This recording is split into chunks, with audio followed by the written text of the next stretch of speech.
مشاهدينا الكرام عبر بي سبورتس الإخبارية في قطر، أهلا مرحبا بكم إلى الشوط الثالث. وفي حلقة اليوم نناقش الأهداف في مواجهة ذهاب نهائي دوري أبطال أفريقيا بين الترجي التونسي وضيفه الأهلي المصري.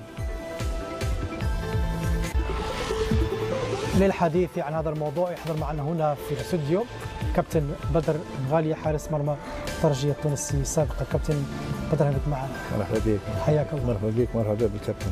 حياك الله. كما يسعدنا ان نرحب هنا باستوديو ايضا بالكابتن صابر الغراوي صحفي بجريدة الراية القطرية. كابتن صابر اهلا بك. حياك الله. اهلا بك معنا. تحياتي ليك والكابتن بدر. حياك الله. هذا ونذكركم مشاهدينا الكرام بالمشاركة في التصويت على سؤال حلقة اليوم من الشوط الثالث، وهو كالتالي: بعد تعادلهما دون أهداف برأيك أي الفريقين هو الأقرب لحسم اللقب في موقعة القاهرة؟ الأهلي أم الترجي؟ ننتظر مشاركاتكم وتفاعلكم معنا عبر هاشتاغ الشوط الثالث بخصوص سؤال موضوع حلقة اليوم. مشاهدينا، قبل البدء في الحوار والنقاش دعونا نتوقف في هذه الأثناء مع طائفة من آخر الأخبار في 90 ثانية. أرجو أن تتفضلوا بالبقاء معنا.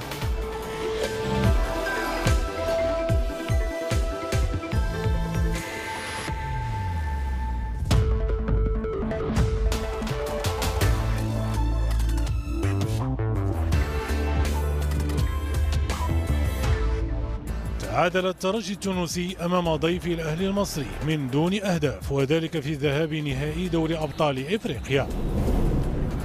بلغ السد نهائي كأس أمير دولة قطر للمرة 29 في تاريخه بفوز على الدحيل بهدف دون مقابل.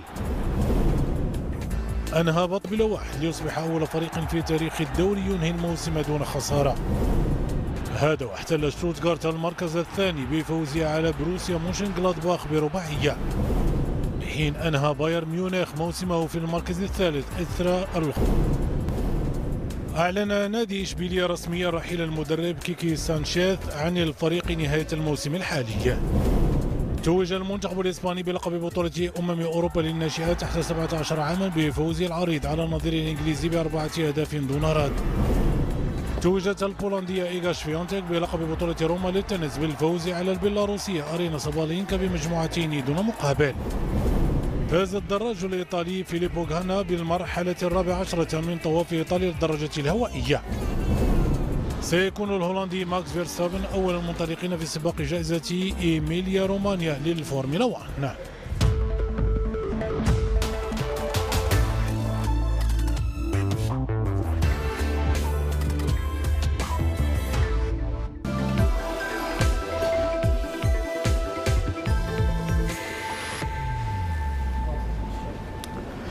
أهلا بكم من جديد مشاهدينا. انتهت إذن مواجهة الترجي التونسي وضيفه الأهلي المصري في ذهاب نهائي دوري أبطال أفريقيا على إيقاع تعادل دون أهداف، ليتجدد لقاء الفريقين في 25 من شهر مايو الحالي في القاهرة لتحديد بطل المسابقة.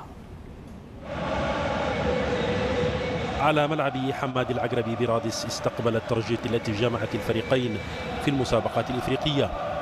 تاريخ طويل تعين على الفريقين نسيانه عندما تواجها في ذهاب نهائي دوري الأبطال. الصدمة الأولى في المواجهة كانت من نصيب الأهلي حامل اللقب، حينما وجد مدربه مارسيل كولر نفسه مجبرا على تبديل مبكر بخروج علي معلول المصاب وتعويضه بكريم فؤاد. البرازيلي رودريغو كاد يخطف هدفا مبكرا للترجي برأسية مرت قريبا من مرمى مصطفى شوبير. رد الأهلي لم يتأخر، إلا أن مصير تسديدة حسين الشحات لم يكن أفضل من محاولة الترجي لتمر دون أضرار على مرمى ميميش. آخر ومضات نصف المباراة الأول كرة لعبها غيلان الشعلالي ذهبت فوق العارضة. بعد العودة من الاستراحة ضغط الأهلي من أجل الوصول إلى شباك مضيفه، لكن المحاولات تكسرت أمام صمود خط ظهر أصحاب الأرض. الشحات ظهر مجددا عندما أحسن الانطلاق والاختراق وأساء التسديد. إمام عاشور كان وراء محاولتين للأهلي، مرت أولاهما فوق العارضة وكادت الثانية تباغت من ميش، لكنها لم تحقق الغاية المطلوبة. الترجي تماسك وبحث عن الوصول إلى مرمى القادمين من القاهرة، فسدد يانساس كرة عادت من الدفاع دون أضرار. النتيجة بقيت على ما هي عليه حتى أعلن الحكم الجزائري مصطفى غربال نهايتها في انتظار جولة الحسم والتتويج بالقاهرة. نبدأ بنقاش هنا في الاستوديو، نبدأ بالفريق الذي استقبل التونسي. كابتن بدر بن غالي، أهلا بك معنا. بتقديرك أنت هذه المباراة 0-0 لا أهداف اللقاء، هل عكست احتياطات المدربين بعدم تلقي هدف وعدم الخسارة في هذه المباراة، أم أنه لربما أهمية المباراة كنهائي هي التي فرضت هذا النسق وهذه النتيجة؟ بالنسبة لفريق الترجي الرياضي التونسي يعني النتيجة تعتبر عادية، لأنه كي تشوف الفريق وين كان يعني في شهر 12 يوم خسرنا مع الهلال السوداني 3-0، اليوم تحصل نفسك تلعب نهائي مع الأهلي المصري اللي هذا 5 نهائي على التوالي. صحيح. يعني ومبارياتنا الكل لعبنا مع فرق أصعب، يعني الأهلي كان الفرق اللي لعب ضدهم اسهل من الترجي، يعني احنا من المجموعات يعني حصلنا فرق قويه. وبعدين حتى في الربع الترجي كان ثاني المجموعه، ثاني المجموعه بالضبط، ما كانش وراء بيترو بالضبط، ولكن بعد ذلك يعني تألق الفريق، وحتى في نصف النهائي امام سان داونز يعني فوز ذهابا وحتى الفوز على ارض سان داونز بالضبط. يعني ما كانش سهل يعني مشوار فهمت. ولهذا النتيجه بالنسبه لي انا يعني صارت قبل وعاديه معناتها، وكانت متوقعه بالنسبه للترجي، متوقعه لانه وعادي ونروحوا لمصر ان شاء الله ونرجعوا بالكاس عادي جدا، فهمت يعني ماهيش بمعنى انه احراز هدف في القاهره سيخلط اوراق الاهلي، لانه في نهايه الامر تعادل دون اهداف في مباراه الذهاب، خصوصا الاتحاد الافريقي ما زال يعتمد مبدا افضليه الاهداف المسجله خارج الملعب، يعطي امكانيه كبيره للترجي كذلك. الضغط باش يكون مسلط على الاهلي في القاهره مش على الترجي. الترجي يعني اوتسايدر، مش يعني احنا في صدد تكوين فريق، والنهائي هذا جاء في المشوار يعني فهمت. الحمد لله خلطنا النهائي، يعني احنا في المباراه اللي في القاهره باش يكون الضغط على الاهلي والجماهير، يعني باش يكون يمكن الاهلي مندفع، والترجي باش يحاول يستغل المساحات اللي باش يخليها الاهلي في الاندفاع نتاعو، وانا ذا نتوقع يعني يمكن حتى نفوزوا 1-0 هناك 2-0 عادي. طيب صابر الغراوي، اهلا بك معنا. مساء الخير. مساء الخير. الله، اريد تعليقك على متفائل أوي الكابتن بدر. لا، تعليقك على ما قاله الكابتن، نفوز 1-0 2-0 كمان عادي. هو طبعا في الكوره عادي. خلينا الاول نتفق على انه ما حدث من نتيجه اليوم هي اصعب ويمكن تكون احيانا اسوأ نتيجه. 0-0 دي نتيجه قد تكون خادعه بنسبه كبيره جدا، ذات وجهين، خصوصا للضيوف، ذات وجهين كما ذكرت. يمكن ظاهريا للاهلي وجمهوره نتيجه جيده، حكم ان انت تعادلت في ارض المنافس وامامك مباراه العوده على ملعبك، ظاهريا تبدو نتيجه جيده جدا للاهلي، ولكن واقع الامر بيقول غير كده. واقع الامر بيقول ان الاهلي كان افضل، حتى ولو بهدف يسهل تماما من المهمه في القاهره، وكمان حتى نتائج الفريقين في الفتره الاخيره مع بعض ذهابا وايابا كان في تفوق واضح للاهلي سواء في رادس او في القاهره. فبالتالي من هنا باطن الامر بيقول انه النتيجه التعادل السلبي قد تكون سيئه للاهلي، ولكن في امور تانية تخليني اقول انه جمهور الاهلي متفائل. اولا في فارق امكانيات واضح، مباراه اليوم كشفت كده، قد تكون كانت واضحه قبل كده، ولكن مباراه اليوم كشفتها بشكل زايد.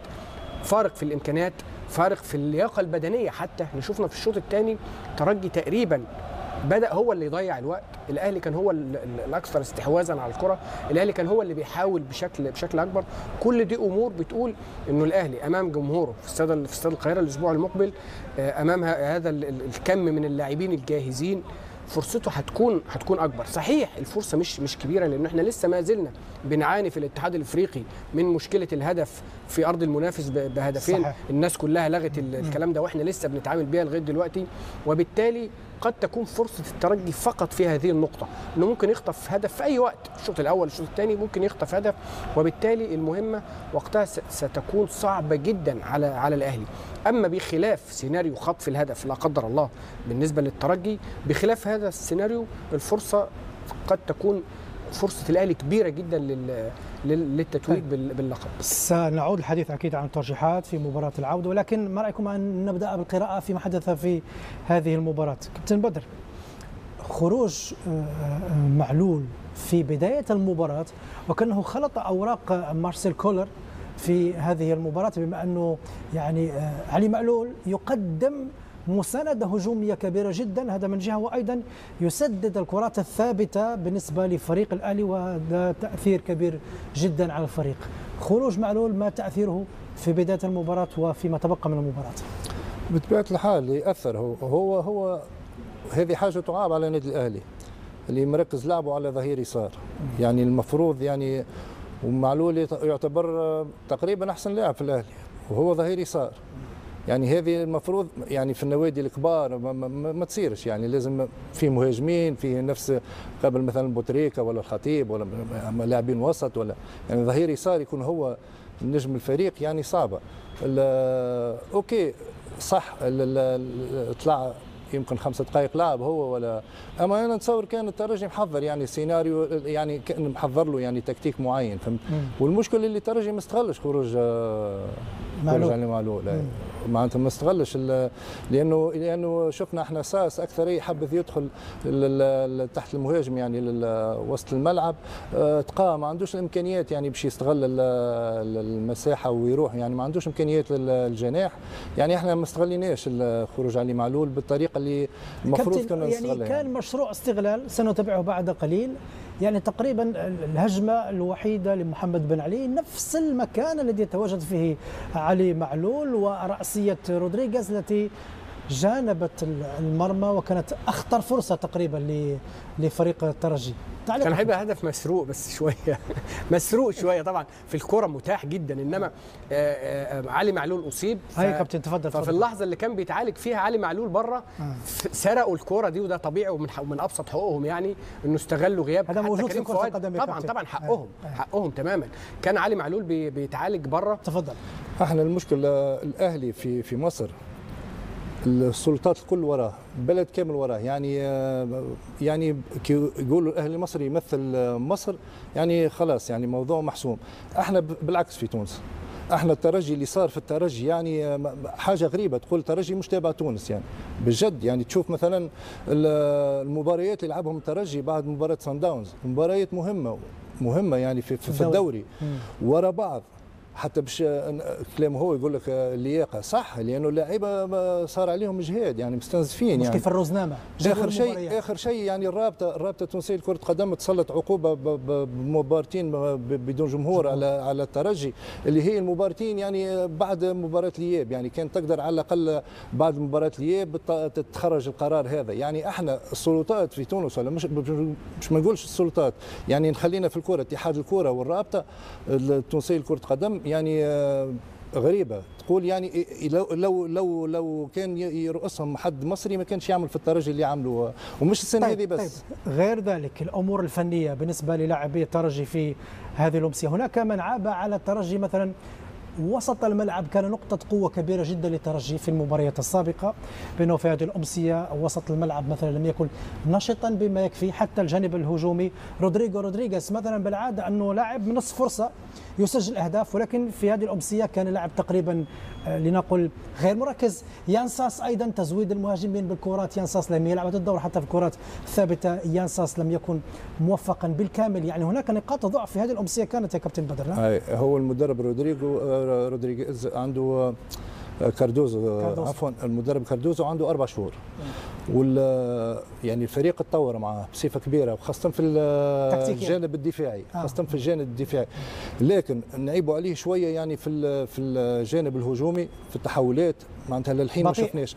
يعني احنا نشوفوا مثلا الكره كي تبقى بين مرياح وتوغاي، التمريره البينيه اللي باش تكون يعني تكسر الخط الاول نتاع الاهلي مش موجوده، يعني يبقوا يلعبوا على الاجناب، والبينيه اللي باش يعني تكسر الخط الاول الاهلي، خط الهجوم الاول، وباش تبني بها الهجمه مش موجوده.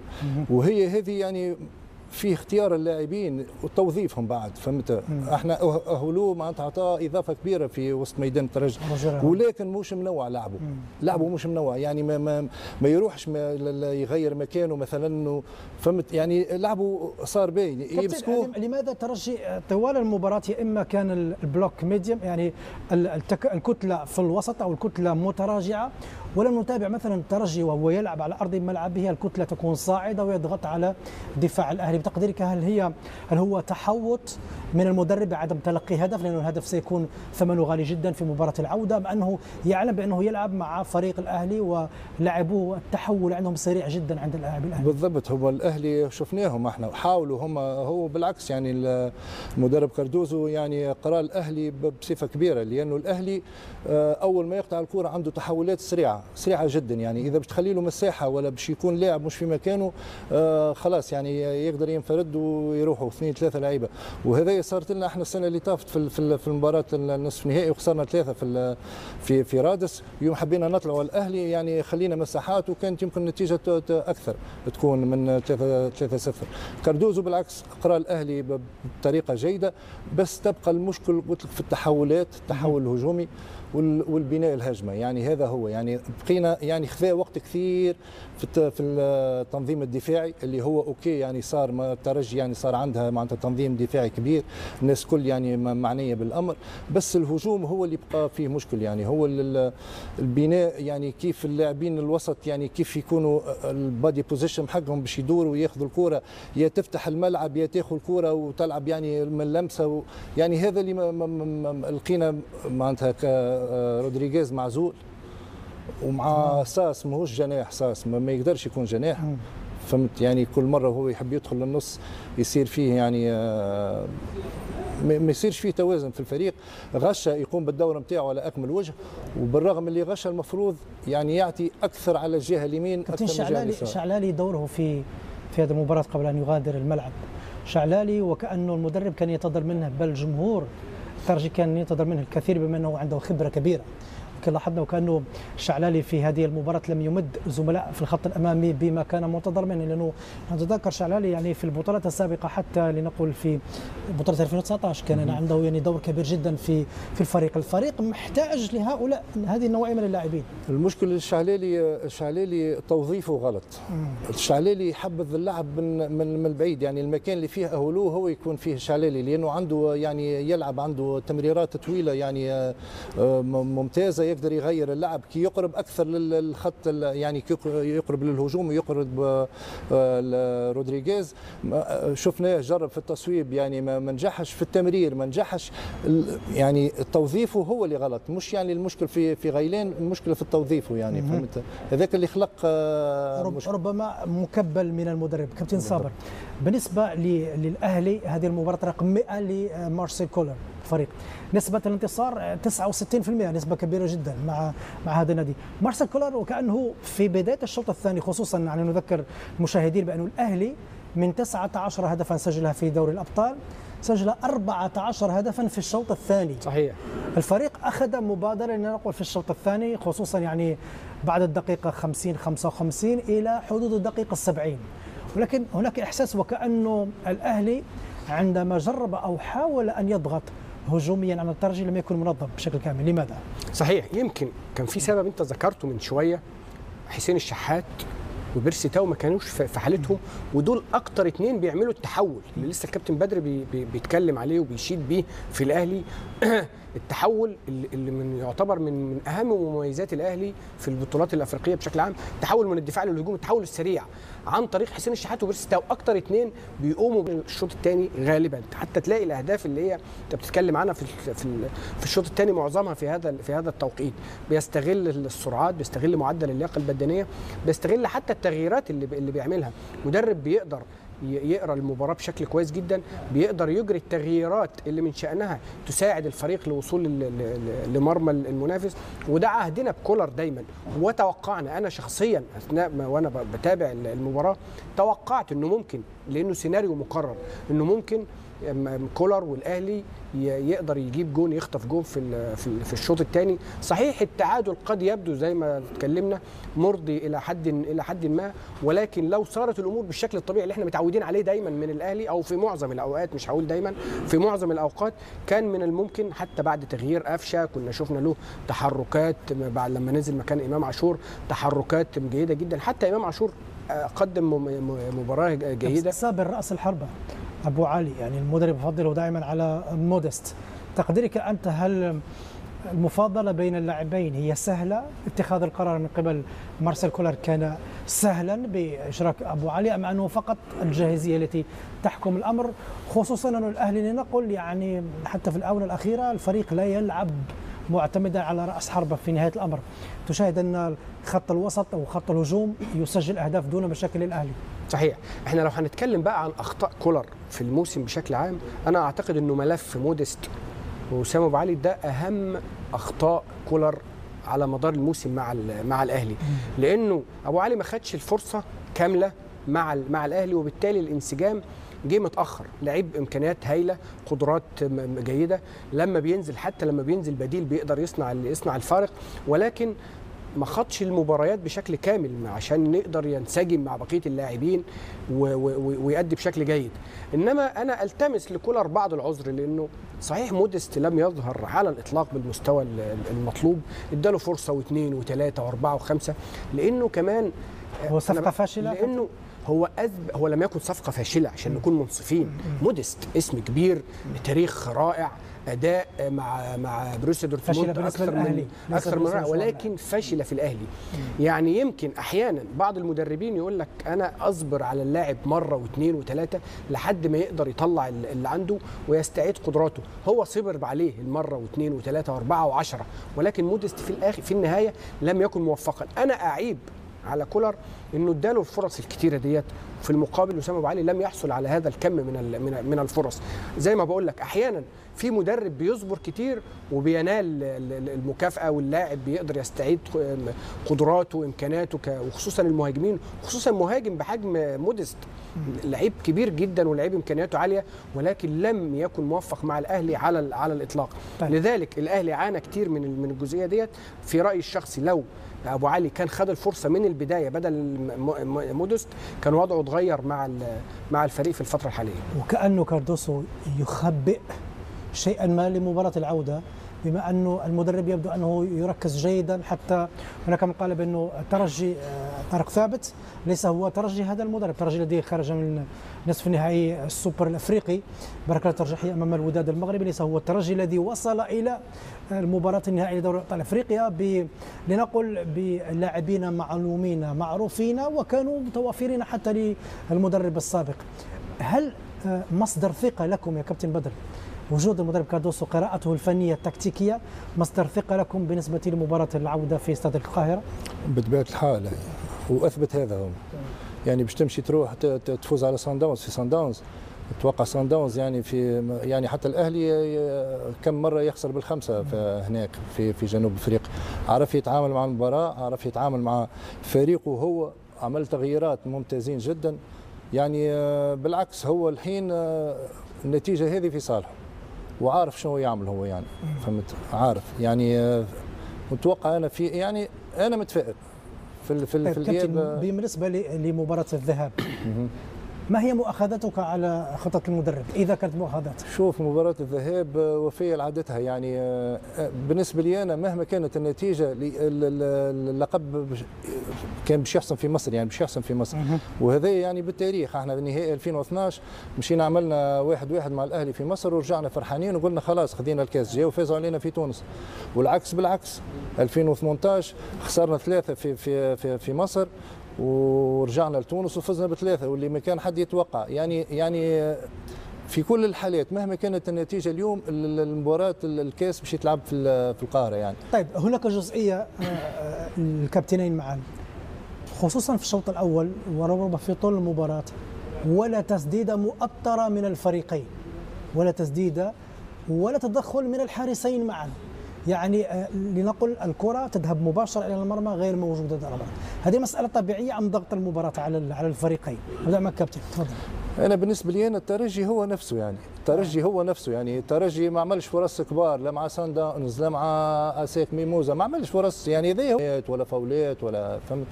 واحنا بالعكس، احنا ذاك هو لعبنا يعني نفس الشيء، نفس ما لعبنا ما عملناش فرص مع اسيك ميموزا، ما عملناش فرص كثير مع سان داونز، نفس الشيء اليوم.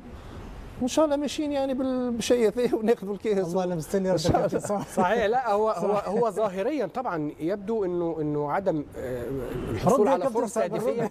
هقول لك ان هو يبدو ان ظاهريا عدم الحصول على فرص تهديفيه تحسب على الاهلي، لانه في النهايه لانه الاهلي متعود. الاهلي احنا في اخر مواجهتين للاهلي مع الترجي في تونس فاز فيهم 3-0 و1-0. ده بره، غير طبعا مواجهتين اخرتين في القاهره كمان فاز عليهم بنفس النتيجه 3-0 و1-0.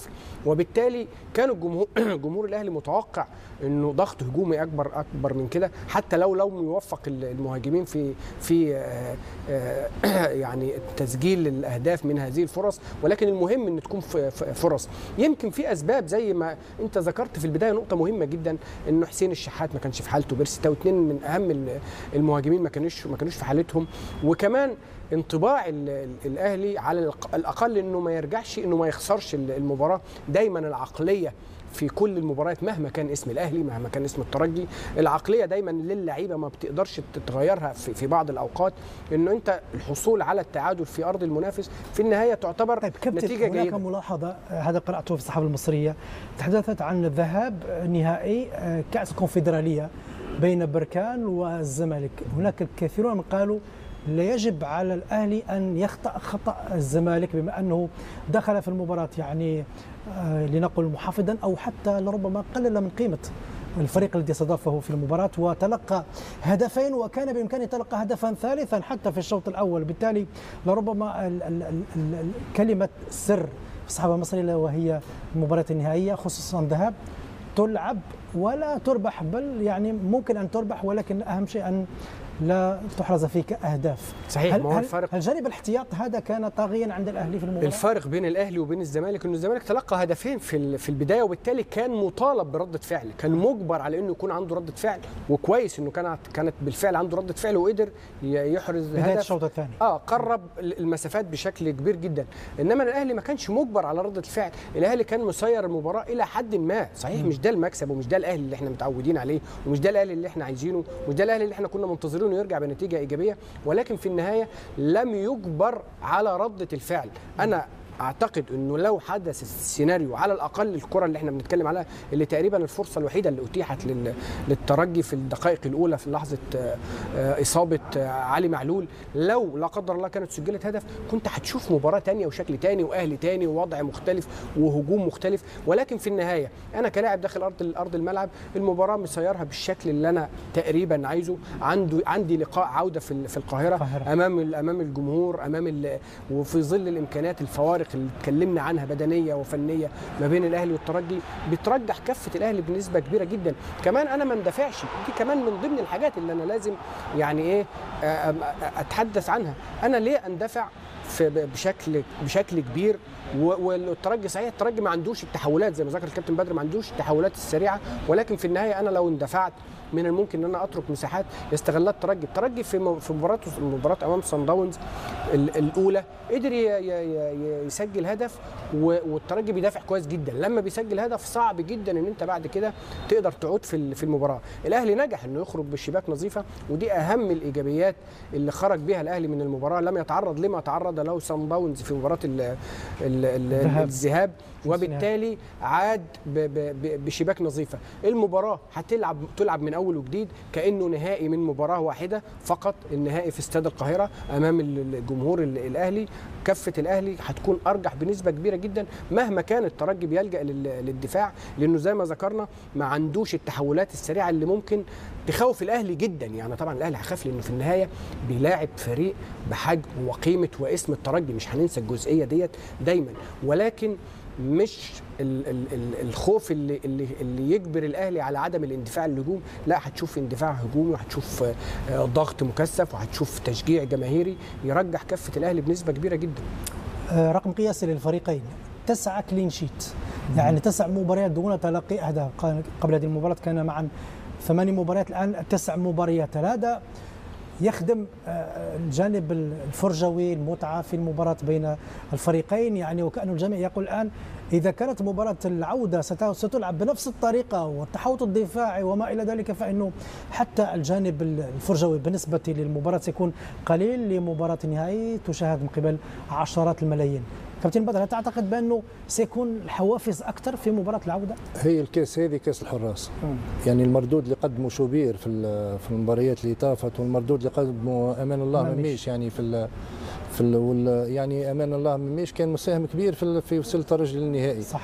يعني هذه كاسهم هم يعني بصراحه، فهمت. وتشوف انت مش يعني 9 ولا 10 كلين شيت، يعني مش من فراغ، فهمت. ومميش يعني اجلس معز بن شريفيه في الاحتياط. وايضا شوبير لنقول استفاد من غياب محمد الشناوي، ولكن يبدو انه مصطفى شوبير بالفعل سيكون هو الحارس بنسبه كبيره لنقول الذي سيخوض كذلك مباراه العوده لنهائي دوري الابطال. بالتالي هذه فرصه كانت مهمه جدا، وواقع الكلين شيت او الشباك النظيفه خدم مصلحه لا مميش ولا ايضا مصطفى شوبير. اي بالضبط. هو شوبير يعني المفروض يبقى هو الحارس الاساسي في مردود كبير، ويعني ما فيش سبب لانه ما عمل شغلات ولا ما خسرش فريق ولا ما فيش سبب عشان يرجع الشناوي الاساسي. بس نفس ما قلت لك يعني الفرق امان الله مميش يعني يوم خذا الفرصه معز بن شريفيه ما كانش مصاب ولا شيء، خذا فرصته كامله يعني واستغلها وما شاء الله عليه يعني امان الله. شوبير نفس الشيء، استغل اصابه الشناوي خذا فرصته وشوف مردودهم. يعني انا يعني في مصر ممكن حتى تروح ضربات الجزاء، ونتوقع انا نذكروا اول مباراه الترجي والاهلي، اول مباراه ما بيناتهم سنه 90 اتوقع 0-0 في تونس و0-0 في مصر، وفاز الترجي بالضربات الجزاء. وهذا اول نهائي يعني عوده في مصر، واتوقع ان شاء الله. كابتن انا كنت التقيت بمصطفى شوبير هنا في الدوحه، عملت معه مقابله خاصه لبيا سبورتس تقريبا لثلث ساعه، كان يستشفى في مستشفى اسبيتار. يعني حديث جانبي كنت اقول له مصطفى ستكون انت الحارس الاساسي للاهلي حتى قبل مرور عام. سبحان الله، قبل مرور عام مصطفى شوبير حارس اساسي للاهلي. على فكره كانت اصابه معقده بالنسبه لمصطفى شوبير، ولكن الاستشفاء في اسبيتار يعني خدم هذا الحارس، وما بعد العمليه الجراحيه كان مساله دقيقه جدا وعاد بطريقه مميزه. نتمنى له كل التوفيق لمصطفى شوبير وكذلك لأمان الله مميش. لماذا لأمان الله مميش؟ لنقول تعرض لبعض الانتقادات في مباراة الوداد في السوبر عندما وصلت المباراة إلى الركلات الترجيحية، وقالوا له لماذا لم تصد أي ركلة ترجيحية بما أنك حارس مميز في الركلة الترجيحية. ولكن بعد ذلك هو قال بنفسه نحن عندما وصلنا إلى نهائي دوري الأبطال أنا اعتبرت هذا أفضل لنقول جواب أجبت به الجميع بعد ما حدث في تلك المباراة في السوبر الافريقي. هو المباراة ذيك الوداد هو كان مريض وما لعبش في الذهاب وما لعبش في الاياب، يعني كان مريض وكانت عنده حرارة وكان كان على الدكة ودخلوه يعني غلطة الاطار الفني بصراحة. يعني هو المفروض ما يدخلش في المباراة هذيك. يعني المفروض معز بن شريفية حارس متمرس وحارس قديم ولعب المباراة في الذهاب لأنه متميز في الركلات الترجيحية. بس يعني انت في السن هذاك جاهز 100%. انت احنا اول مباراه هذيك يلعب فيها ضربه جزاء، احنا منين نعرف هو متميز؟ بعدين عرفنا اللي هو متميز. بس في المباراه هذيك المفروض تخلي معز بن شريفيه يتحمل مسؤوليته كامله، يعني يكمل مباراته ومميش يعني ياخذ وقته بعدين، فهمت. وهذه المشكله بين قوسين من بعض يعني السلبيات اللي عند المدرب كاردوزو هي تورنوفر. يعني مرات ما يدور اللاعبين. يعني مثلا تو عندك اصابه بن حميده الظهير يسار، يعني الظهير اللي بعده لعب مباريات يعني اثنين الجمهور يعني غاضب عليه بشكل كبير، اللي هو معناتها السيلي اللي مش منه مسكين لانه ما عندوش مباريات في رجليه، يعني قاعد على الدكه فتره طويله، يعني ما يعطيش حتى مثلا 20 دقيقه في المباراه ما يدخلوش. كابتن هل الدكه تسمح للمدرب بالمداوره بين اللاعبين؟ لازم يعمل تورنوفر، لازم مجبور. يعني انت مجبور. يعني انت رودريغيز كان باش يبقى لك يعني راس حرب، وساس كان باش يبقى لك، تقا والغيلان كان يعني لازم انت تشوف. حتى مثلا العايب يمكن يلعب كان اداؤه دخل بديل اليوم، هو كان يلعب يعني شوي كان اداؤه عالي. يوم قعد على الدكه فتره طويله اداؤه نزل. وعندنا مثال ثاني الاظهر اليمين بوشنيبه وبن علي، يعني يلعبوا كل مباراه تقريبا يلعبوا الاثنين مردودهم عالي. لانهم قاعدين يعني عندهم يتبادلون بالضبط. هذا هو مشكله معناتها المدرب قردوزو. لازم تو الحين مثلا ان شاء الله بن حميده يعني تكون اصابه خفيفه، بس لو كانت اصابه يعني ما فيش بديل.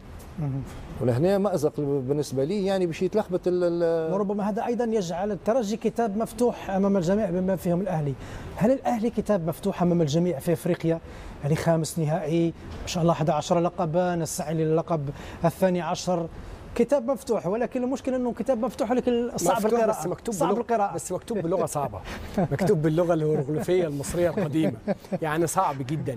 كلنا كنا شايفين مثلا جيل برشلونه في 2008 كنا عارفين ميسي بيعمل ايه وتشافي بيعمل ايه وانيستا بيعمل، كلنا كنا عارفين العالم كله، بس لما تيجي تواجههم بتواجه صعوبه جدا في المباراه. مش شرط ان انت تكون كتاب مفتوح انه التفوق عليك بيكون سهل. الاهلي كتاب مفتوح، الكل عارف قدراته، عارف لعيبته، عارف امكانياته، ولكن التفوق عليه كمان الترجي كتاب مفتوح. الترجي ما احنا شايفينه ومتابعينه، اللعيبه جيدين سواء محترفين او مواطنين، لعيبه جيدين، كتاب مفتوح.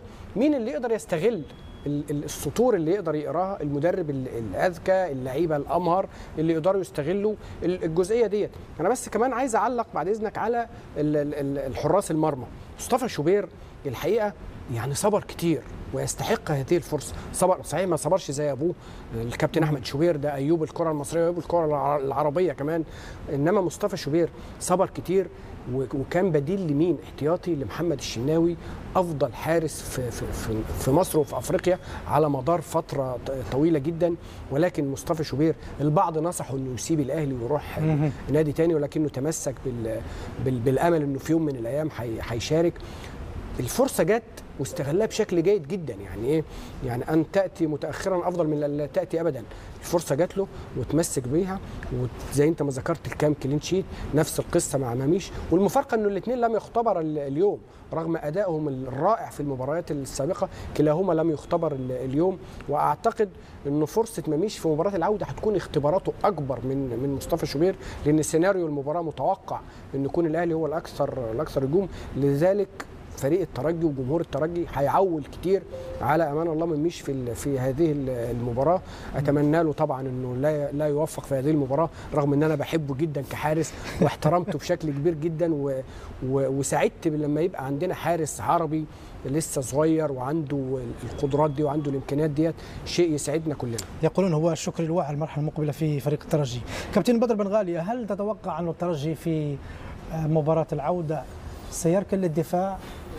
وإن دافع هل سيرتكب خطأ كبيرا أمام فريق الأهلي؟ لأنه في نهاية الأمر الأهلي أمام أكثر من 50-60 ألف من المناصرين، سيكون الضغط كبير جدا خصوصا في لنقل الدقائق الأولى. هل تعتقد وتتصور بأنه كاردوسو سيذهب للدفاع أولا بعد ذلك هل لعب على أخطاء الأهلي احرز الاهداف؟ اي بطبيعه الحال اي لانه هذا هو اللي عودنا عليه، وهذا هو احنا يعني مرحله كاردوزو، يعني هذه ما يعبر عنه بمرحله كاردوزو اللي هي يعني الدفاع. فهمت؟ يعني حتى هو ما كانش عنده الوقت الكافي عشان يشتغل على الهجوم كثير، ولا لانه الفتره اللي جاء فيها كانت فيها مباريات ودوري ورابطه ابطال، يعني كانت فيه مباريات ورا بعض. فهمت؟ اهم شيء هو الدفاع وناجح فيه. يعني ما فيش يعني اللهم يكون واحد يعني مجنون باش يمشي للقاهره ويلعب مثلا عالي ولا لعب مفتوح. يعني بنفس الطريقه اللي يوصل بها للنهائي بقدره ربي، هي الطريقه اللي باش. طيب كلامك هذا يفتح لي المجال للحديث عن نسبه التصويت. المشاهدين الكرام، نتابعكم على نتيجه التصويت على سؤال اليوم لحلقتنا من الشوط الثالث، والذي كان كالتالي: بعد تعادلهما دون اهداف برايك اي الفريقين سيكون الاقرب لحسم اللقب في موقعة القاهره؟ نسبه الاكثريه 80% ترشح الأهلي للحفاظ على لقبه، مقابل نسبة 20% تراهن على نجاح الترجي في قلب الموازين في القاهرة. تعليق؟ ثقة كبيرة وطبيعية جدا من جمهور الأهلي لناديه عودهم دايما على الانتصارات، على النجاحات. إخفاقات الأهلي في أفريقيا يوسف بتكون حدث استثنائي، بتكون حوادث استثنائية. طبعا مش هقول إن هو الفريق الذي لا يهزم، ولكن بتكون دايما فترات الفراغ في الأهلي بتكون قليلة جدا. ثقة الجمهور في الأهلي وفي اللعيبة وفي مارس الكرة كبيرة جدا، وزي ما ذكرنا الفوارق لصالح الأهلي مع الجمهور، مع الفوارق البدنية والفنيه، كل دي امور بترجح كفه الاهلي بالطبع على حساب الترجي. واتمنى انه ما يلجاش للدفاع زي ما قال الكابتن، اتمنى انه يهاجم من اول المباراه على الاقل زي ما الاهلي عمل في مباراه اليوم. لا هو من حقه انه يدافع ولا يهاجم. حقه طبعا. التصويت هذا يعني فيها مثلا عدد الجنسيات، ولا لانه مصر ما شاء الله 100 مليون واحنا 10 يعني المفروض تكون 100% هي في الاهلي يعني. كابتن بدر، نحن يعني نقدم الحريه للجميع طبعا، مشاركه مفتوحه، مشاركه حره. إذا انقلبت النسبة في مباراة الإياب على أرض الملعب إلى 80 مقابل 20 ممتاز، يعني في نهاية الأمر هذا كل شيء. أنا بالنسبة لي أنا كل المؤشرات في صالحنا، لأنه إحنا كل ما كنا يعني ندخلوا يعني إحنا في يعني فايزين المباراة مع الأهلي ولا يعني متفوقين على الأهلي نخسر يعني، وصارت علينا وين ندخلوا أوتسايدر يعني وداخلين يعني فريق غير مرشح. قدرة الإله لا مش كثير، مش يعني ترجي غول افريقيا غول افريقيا ترجي غول افريقيا لا يعني لا باش نذكرك ترجي غول افريقيا سنة 2001 الاهلي فاز على الترجي في نصف نهائي في رابطة ابطال في تونس. الاهلي كان عنده 2 كؤوس رابطة ابطال والترجي كانت عنده واحدة. الترجي ضيع نهائي 99 مع الرجاء، وضيع نهائي 2000 مع قلوب الصنوبر، وبعدين 2001 مع الاهلي والترجي كان اقوى من الاهلي، وبعدين 2024 يعني الترجي هو اللي عمل للاهلي. شفت الاهلي يعني الترجي هو اللي عمل للاهلي وعمل كؤوس الاهلي هذه. لا صعب قوي. لا تضييعه للكؤوس. ترجي ضيع كؤوس، يعني احنا الامكانيات لو كان جات عندنا امكانيات الاهلي صدقني يمكن راهو عندنا 30 رابطة ابطال ولا اكثر حتى من فهمت يعني. احنا عندنا امكانيات وقانون يعني ما يسمحش حتى يعني قانون في تونس ما يسمحلكش حتى تبيع تيشيرت حق النادي انت يعني كانت. والاهلي عندها بنك وعندها نوادي وعندها مش عارف وعندها انا متحفظ على فهمت يعني فوارق ماليه كبيره جدا. الترجي بيختفي سنين والاهلي بيصارع الوداد احيانا، بيصارع صن داونز احيانا، بيصارع مازيمبي احيانا، والترجي بيكون مختفي ما بيكونش. ازاي الترجي هو اللي صنع الاهلي؟ المواجهات المباشره ما بين مش كل الكؤوس الاهلي خدها على حساب الترجي بيختفي احيانا سنين طويله والاهلي تلاقيه بيصارع الوداد في النهائيات. ضيع نهائياته هو يعني مش بمواجهه الاهلي. التفوق الاهلي مش بس في النهائيات، 24 مباراه في افريقيا الاهلي فايز في 12 مباراه و5 فقط للترجي، فارق شاسع سواء في نهائي او في ربع نهائي او حتى في مرحله المجموعات، فارق شاسع في النتائج. 4 بطولات فقط للترجي وصاد البطوله ان شاء الله ال 12 للاهلي، 3 اضعاف في التاريخ. الان 24 مباراه بين الفريقين، 10 انتصارات للاهلي، 8 للترجي والبقيه تعادلات، 5 للترجي و7 تعادلات، 5 للترجي اجمالا بما فيهم مباراتين في الكونفدراليه. حتى المباراتين اللي في الكونفدراليه الاهلي فاز فيهم ذهابا وايابا، فالفارق شاسع. انا كنت سعيد جدا اليوم لانه هذا صلب وكنه الشوط الثالث اللي هو النقاش، والنقاش لا يفسد نهائيا لود اي قضيه. شكرا جزيلا كابتن بدر بن غاليه، حياك الله كابتن.